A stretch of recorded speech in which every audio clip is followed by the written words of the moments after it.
Jēkabpils un Pļaviņas. Pļaviņās, kur ledus ir sasprūdis, cilvēki bauda skaisto laiku, bildējās un nemaz pat nenojauš, ka tam visam ir arī sekas.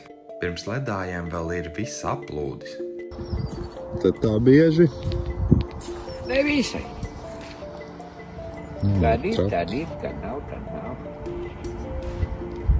Pāris gadus nav, kaut kādu gadu ir. Domājam, ka nojaups jau cauri viss aizgāja.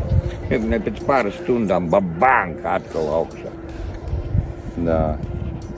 Sanāk kaut kur tas ledus sasprostojas un tad... Jā, viņš aizsit kaut kur ciet. Pāris stundas atpakaļ, pēdējo kaut kur stundu atpakaļ, te vēl rekurs spraut un sēne bija koks. Pāris stundas jau, kur mēs stāvam, vēl bija ūdens. Jā.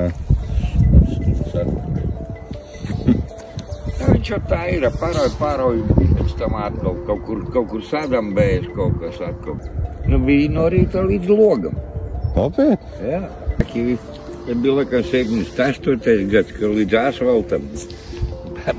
Tam tālāk lielajā? Jā, līdz asfaltam, pa baznīcas laukumā laiva brauca veči. Cūka bija izbeigusi kaut kam no māja. Cūku ķēra, laivu brauca pa baznīcas pagalmu. Tad bija normāli.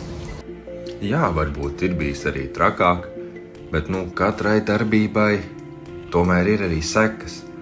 Ledus sastājās, varbūt skaisti, varbūt forši, bet otrā galā tas palielina ūdens līmeni un cilvēkiem ir jādomā, ko atkal darīt.